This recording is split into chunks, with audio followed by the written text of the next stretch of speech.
Good morning, friends. So today, what we are talking about is eye contact. And every morning now, what we're looking at is going to be coffee time. Coffee, paired with a little bit of dog training, to help you guys out so that we can cover all the different things that you have questions about while I drink a cup of coffee. And then, because of that, we'll be able to get through all the different issues that you guys have with your dogs so that we can fix those issues every single day or most of the days, and then in the simplest form fashion that is possible. So eye contact is one of the biggest problems that we always have. Now, I've got a couple dogs rolling around right now. They're chomping on Nyla bones, and that's probably one of the biggest questions that I always get is, my dogs always destroy their toys. What do I get them? And the answer to that is a Nyla bone. And the one that I've got here is a very cheap, crappy one. I want to set this on over here. So you'll see it when I call him on over.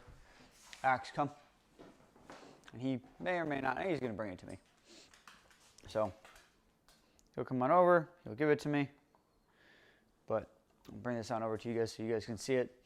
The outsides are actually the chew points. So this one is the one that they love to chew on. And then this is the one that actually they're not too fond of for whatever reason. It's the exact same on each side, but they love that side for some reason.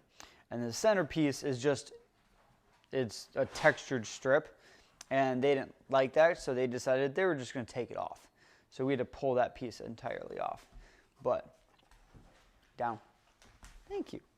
So what I'll do is, there you go, so you guys can see exactly what it is. And this, again, has lasted for years. And they finally worked the centerpiece off, and yeah, there she goes. So I'm going to take this, and I'm just going to set this on. We'll set it on up here. Now, again, biggest thing that we're looking at is going to be eye contact. So whenever he looks up at me, I'm going to be looking down at him. We have this beautiful eye contact. Hi, buddy. Off. Thank you. Off. Axe. Off. Good boy. So, axe it. And you notice every time he's sitting, he's looking up at me.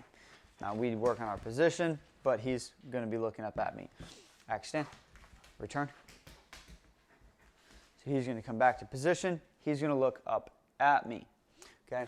A lot of people, every time that we look at them when we're training, they're not watching their dogs. They're staring over here. They're looking at their friends. They're looking at their phones. They're doing whatever else they're doing. So the first thing that we always have to look at is, are you looking at your dog? And the shortest answer to that is almost always no. So if I look at him, if I stare at him, the biggest thing I'm going to get back from him is him staring back at me. Axe, come back. So the more I just get into this gridlock staring, he's just going to stare right back to me. And I can keep treating that. I can keep paying that. Now, we have some fun when we get into these cool little staring contests. Because the longer that he stares at me, I can just count it in my head. 1, 1,000, 2, 1,000, 3, 1,000, treat. 1, 1,000, 2, 1,000, 3, 1,000, 4, 1,000, treat. But we keep increasing eye contact, and we keep rewarding good eye contact. And then we notice that even though we'll be at a good long distance, we'll still maintain that eye contact. So when we start working on our stays, we'll get eye contact as well.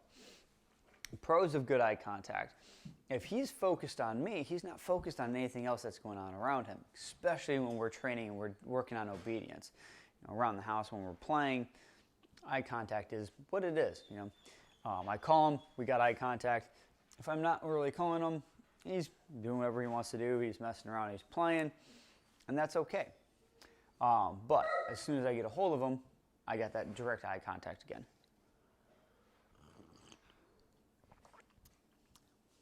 So, how do we get eye contact?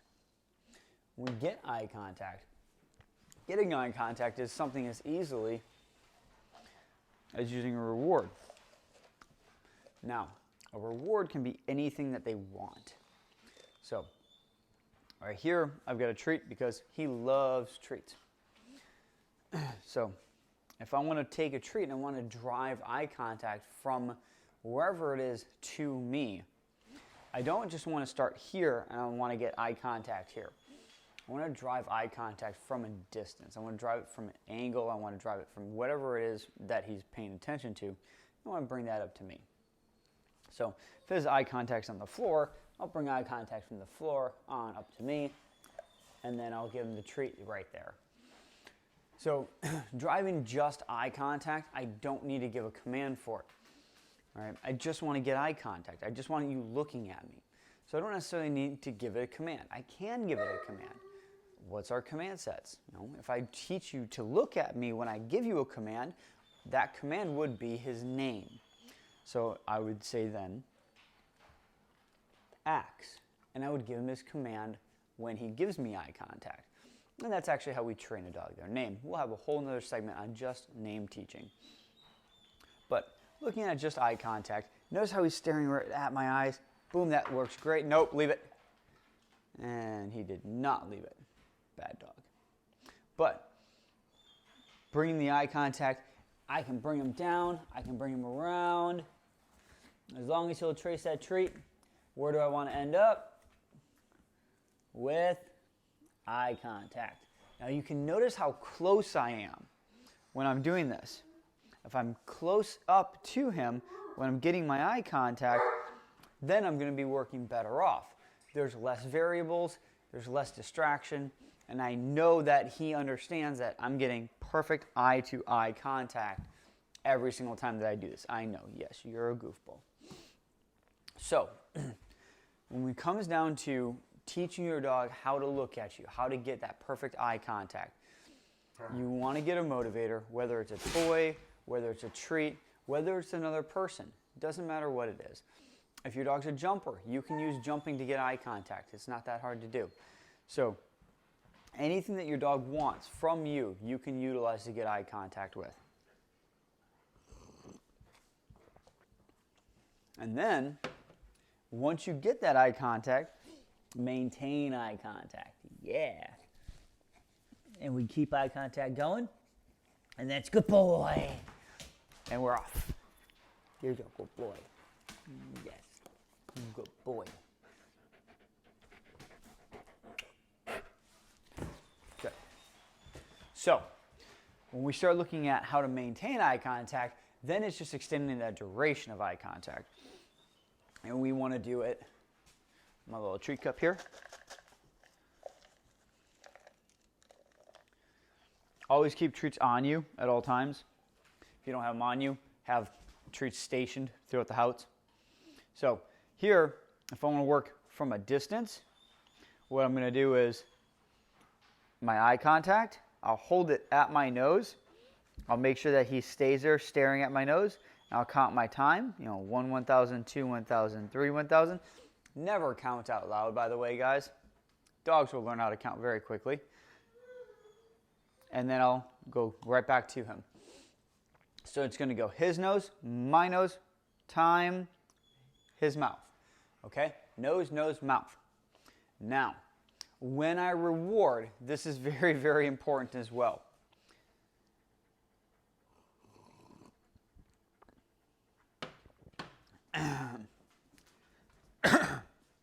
When I reward, let me die first. When I reward, the treat itself, I have to imagine that there is a string that goes from my nose to his nose. If I don't picture that string from my nose to his nose, and that treat stays on that string, my treat is going to come down, and if I turn my hand, look how quickly his head drops. I don't want his head to drop. I've got to keep his head straight up. So I've got to keep that treat on that string the whole way down so that we have that eye-to-eye contact. I've got to keep those eyes up. This is another huge mistake, and it's as simple as somebody giving a treat in the wrong direction. By somebody dipping their hand down instead of staying up. Staying up, see how his head stays up? Dipping their hand down, the head automatically drops to the ground, or at least to your waist. Okay? Now if he's down here, great. Boop! All day long. Because he's got to watch from that string. The treat comes from my nose straight on that string, straight to his mouth. He's going to catch it every time. But if I go from here and I loop it, the chances of him catching it are going to drop dramatically. Okay? So, let's get him back up on his feet. Action, stand. Good boy. Back up. I'll do it from this direction here, so it's going to be his nose, my nose, no command sets. We just want good eye-to-eye contact. I'm staring straight into his soul, and good boy. And then that treat's going to go straight back on that string, right into his mouth. Okay? Axe down. So, couple little things to work on. Work that eye-to-eye contact. If your dog's bouncing all over the place, you can still do it. It just takes a little bit longer because you're working off of what we call that flash or momentary eye contact. As soon as you get it, that millisecond timing, pop that treat in there. All you have to do is you have to get a little bit of eye contact and you have to extend it. Your eye contact isn't going to be, a full second. It's going to be a quarter of a second or an eighth of a second, and that's okay. As soon as it crosses your eyes, you can mark that command. Or you can mark exactly what you want when you want it. And that's really what we're going for, is we want to get exactly the mark of, I want you to look into my eyes. Once we start getting that eye contact, we can take eye contact and we can drive eye contact into so many different things. And that's really where we need to get into, is taking eye contact and being able to shape it into basically any other command set that we want. But we have to get eye contact first. So until next coffee day, we'll see you guys later.